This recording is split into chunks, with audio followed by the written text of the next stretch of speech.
Assalamualaikum warahmatullahi wabarakatuh. Berjumpa kembali dengan saya Widya Stuti pada materi bab 9 kuliah ekonomi makro 1 yaitu pengantar fluktuasi ekonomi. Pada sesi lalu saya menyampaikan materi tentang pertumbuhan ekonomi 1 yang menekankan dampak teknologi dalam pertumbuhan ekonomi, di mana merupakan kelanjutan dari materi sebelum sesi UTS yaitu pertumbuhan ekonomi 1. Pada sesi kali ini saya akan menyampaikan materi mengenai pengantar fluktuasi ekonomi. Sebagaimana teman-teman mahasiswa tahu bahwa setiap negara concern dengan pertumbuhan ekonomi. Dalam mencapai jangka panjang, suatu negara melewati jangka pendek, namun tidak berlangsung semut. Dengan kata lain, mengalami guncangan dalam jangka pendek. Guncangan dalam jangka pendek pada output dan kesempatan kerja disebut dengan fluktuasi ekonomi. Pada textbook mata kuliah makro strata 2 disebut dengan teori RBC, Real Business Cycle. Pada gambar terlihat bahwa dalam satu siklus yang membentuk lingkaran terdiri dari kondisi peak, recession, trough, dan recovery. Krisis pernah melanda Asia. Oleh karena itu, berbagai studi mengenai krisis telah dilakukan oleh para peneliti terdahulu. Pada tahun 1999, studi dilakukan oleh Kaminsky dan Reinhardt yang terkenal dengan nama Twin Crisis, yaitu krisis perbankan disertai dengan krisis nilai tukar. Kaminsky dengan menggunakan pendekatan Early Warning System (EWS) mencoba untuk mengidentifikasi adanya leading indikator seperti penurunan pertumbuhan GDP dan pertumbuhan kredit. Studi Bartram tahun 2010-2011 mencoba untuk mengelompokkan indikator-indikator tersebut menjadi indikator makroekonomi, perbankan, dan lain sebagainya. Semakin sedikit delivery barang dan jasa, itu menjadi salah satu indikator bahwa sektor real mengalami krisis. Beberapa indikator utama diidentifikasi cenderung berfluktuasi mendahului perekonomian secara keseluruhan. Walaupun demikian, leading indikator tersebut bukan merupakan 100% penduga yang tepat terhadap kondisi masa depan. Beberapa indikator utama diantaranya adalah 1. Rata-rata minggu kerja produksi bagi pekerja di sektor manufaktur. 2. Rata-rata klaim mingguan pada asuransi pengangguran. 3. Pesanan barang-barang konsumen dan material baru disesuaikan dengan inflasi. 4. Pesanan baru barang-barang modal non-pertahanan. Kemudian 5. Kinerja produsen. 6. Pemberian izin untuk mendirikan bangunan-bangunan baru. 7. Indeks harga saham. 8. Jumlah uang beredar disesuaikan dengan inflasi. 9. Perbedaan tingkat bunga. Dan 10. Indeks ekspektasi konsumen. Baiklah, pada slide ini saya akan mencoba untuk mengingatkan kembali apa yang dimaksud dengan time horizon of makroekonomi. Pada mata kuliah pengantar ekonomi umum, Anda pasti diperkenalkan apa itu jangka pendek dan apa jangka panjang. Pembedaan time horizon of makroekonomi ini sangat penting karena kebijakan ekonomi akan memiliki dampak yang berbeda pada horizon waktu yang berbeda.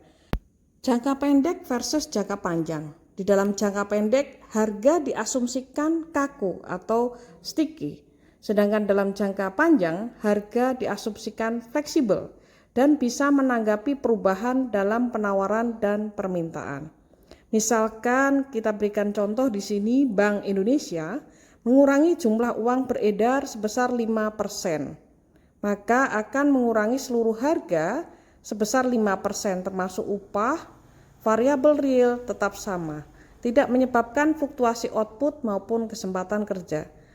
Dalam hal ini dapat kita katakan bahwa dalam jangka pendek tidak ada respon terhadap kebijakan tersebut. Bagaimana asumsi dari harga kaku maupun harga fleksibel tersebut mempengaruhi kinerja perekonomian? Kita akan mencoba untuk menjawabnya dengan tools yang menjadi favorit dari para ekonom, yaitu menggunakan demand and supply. Model penawaran agregat dan permintaan agregat memberikan kerangka kerja untuk menganalisis fluktuasi ekonomi dan melihat bagaimana dampak kebijakan bervariasi selama horizon waktu yang berbeda. Model permintaan dan penawaran adalah model yang mengaitkan interaksi di antara banyak pasar. Baiklah, kita akan mulai dengan permintaan agregat. Apa yang dimaksud dengan permintaan agregat? Permintaan agregat adalah hubungan jumlah output yang diminta dengan harga agregat. Di sini kita akan gunakan teori kuantitas uang untuk memberikan turunan sederhana dari kurva permintaan agregat. Lebih lengkap lagi nanti kita akan mempelajari pada bab 10 dan 11. Kita ingat bahwa teori kuantitas uang adalah MV kali PY. M jumlah uang beredar, V perputaran uang, P tingkat harga, dan Y jumlah output. Di sini jumlah uang yang beredar menentukan nilai nominal output. Persamaan dari teori kuantitas uang dapat kita tulis kembali menjadi M per P sama dengan M per P D sama dengan KY. K kecil di sini adalah seper V yang merupakan parameter yang menentukan berapa banyak uang yang orang ingin pegang. Untuk setiap jumlah uang beredar M dan perputaran V yang tetap, persamaan kuantitas menghasilkan hubungan negatif antara tingkat harga dan output Y. Permintaan agregat miring ke bawah. Sedangkan makin tinggi harga, makin rendah keseimbangan real M per V, makin rendah jumlah barang jasa yang diminta Y. Slide berikutnya akan ditampilkan bentuk kurva permintaan agregat yang miring dari kiri atas ke kanan bawah. Hal ini mengimplikasikan bahwa pada M tertentu, apabila transaksi meningkat, maka membutuhkan lebih banyak dolar. Jumlah transaksi dan jumlah barang dan jasa yang dibeli harus turun. Jika jumlah uang beredar berubah, maka kurva permintaan agregat juga akan bergeser. Slide berikutnya akan menunjukkan pergeseran dari kurva permintaan agregat. Penurunan jumlah uang beredar berdampak pada pengurangan nilai nominal output PY. Untuk setiap harga tertentu P, output Y lebih rendah. Hal ini akan menggeser ke kiri agregat demand dari AD0 ke AD1. Sebaliknya, apabila terjadi kenaikan jumlah uang beredar, maka akan meningkatkan nilai nominal output PY. Untuk setiap tingkat harga P, output Y lebih tinggi. Karena itu, kenaikan jumlah uang beredar akan menggeser kurva agregat demand ke kanan dari AD0 ke AD2. Baiklah, untuk slide berikutnya kita akan melihat bagaimana dengan penawaran agregat. Penawaran agregat adalah hubungan antara jumlah barang dan jasa yang ditawarkan pada tingkat harga tertentu. Kurva penawaran agregat dibagi menjadi jangka panjang dan jangka pendek, long run aggregate supply dan short run aggregate supply. Kurva penawaran agregat jangka panjang. Menurut model klasik, Y tidak tergantung pada P, sehingga Y sama untuk setiap P. Oleh karena itu, bentuk kurva agregat supply adalah vertikal. Akibatnya, perubahan agregat demand hanya akan mempengaruhi P. Tingkat output ini disebut dengan kesempatan kerja penuh atau full employment.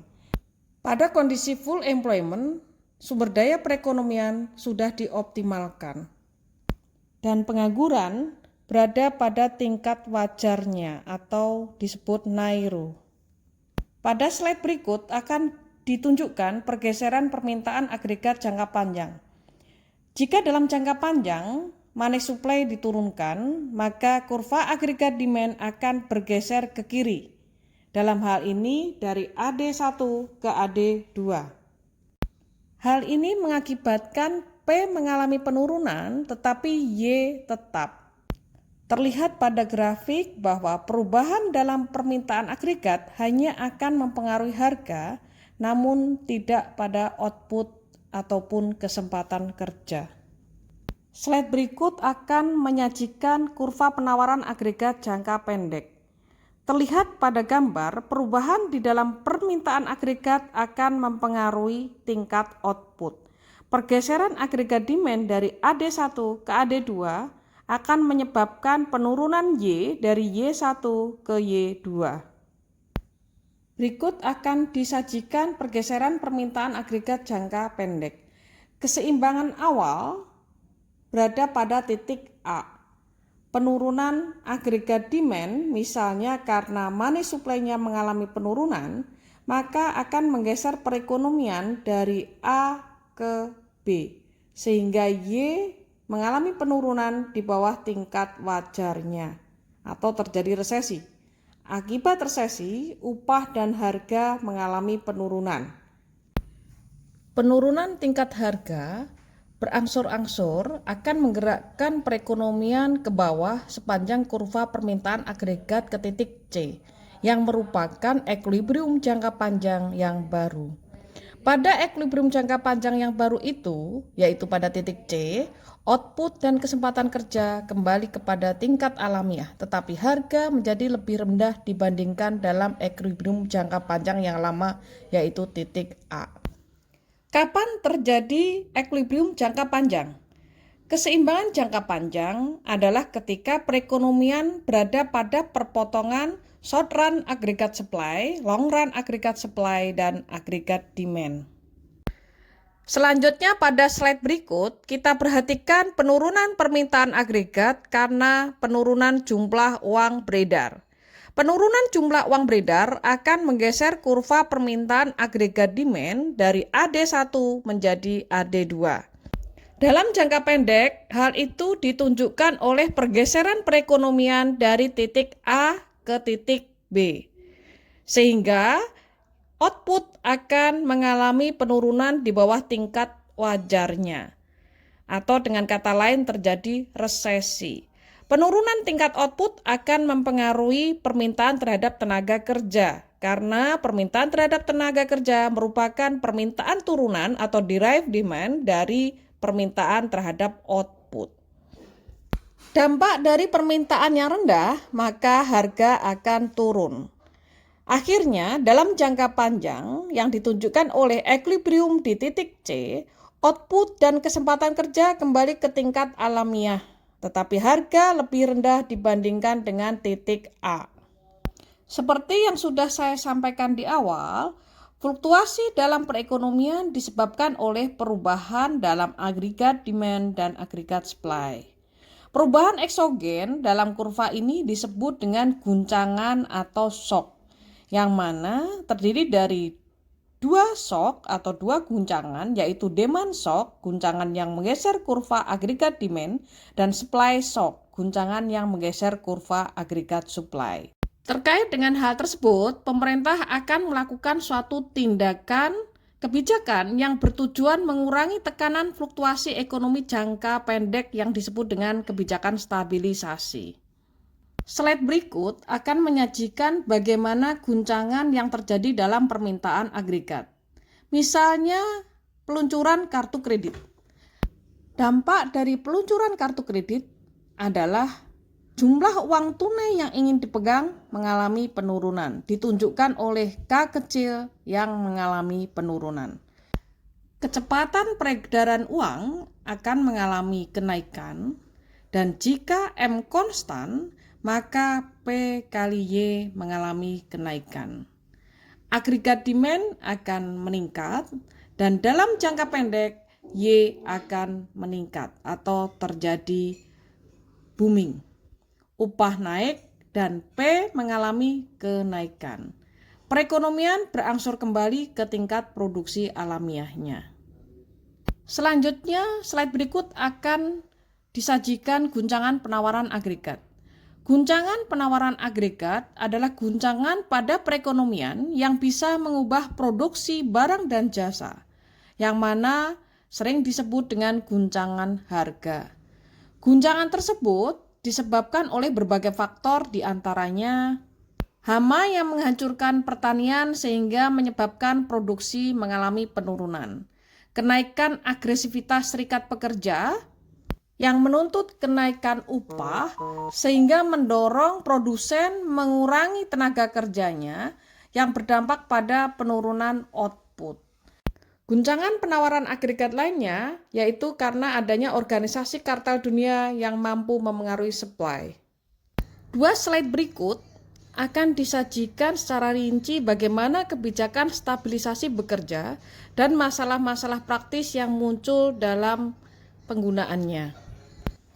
Pada slide terlihat adanya guncangan penawaran yang memperburuk perekonomian. Hal itu ditunjukkan oleh pergeseran kurva penawaran agregat jangka pendek yang bergerak ke atas. Apabila permintaan agregat tetap konstan, perekonomian bergerak dari titik A ke titik B. Tingkat harga naik dan jumlah output turun di bawah tingkat alamiah. Kondisi ini disebut dengan stagflasi, yang merupakan kombinasi antara stagnasi, penurunan output, dengan inflasi, yaitu kenaikan harga. Untuk menghadapi guncangan penawaran yang memperburuk tersebut, maka pembuat kebijakan atau otoritas kebijakan mengendalikan permintaan agregat.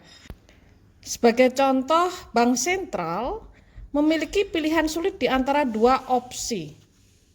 Opsi pertama, seperti yang disajikan dalam gambar, adalah mempertahankan permintaan agregat konstan. Dalam kasus ini, output dan kesempatan kerja lebih rendah dari tingkat alamiahnya. Namun nanti secara bertahap harga akan turun untuk mencapai full employment pada tingkat harga yang lama yaitu pada titik A. Tetapi biaya dari proses ini adalah kondisi resesi yang parah. Opsi yang kedua adalah mengakomodasi guncangan penawaran.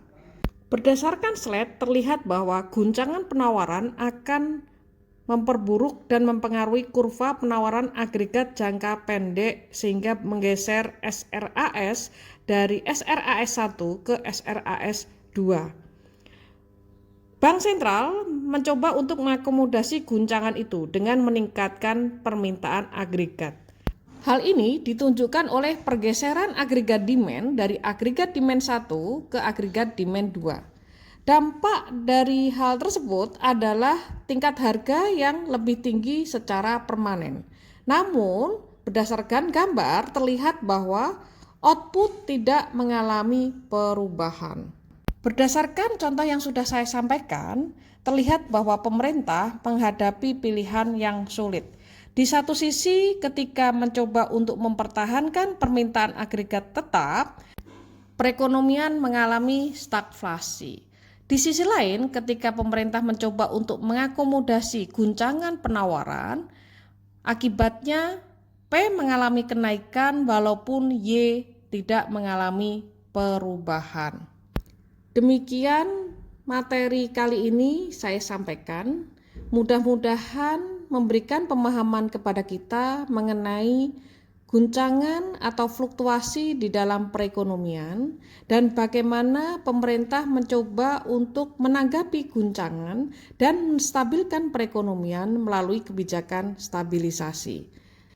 Dengan bekal materi bab 9 ini, saya harapkan teman-teman mahasiswa dapat melakukan analisis mengenai kebijakan stabilisasi pemerintah dalam menanggapi pandemi COVID-19 pada tahun 2020 ini.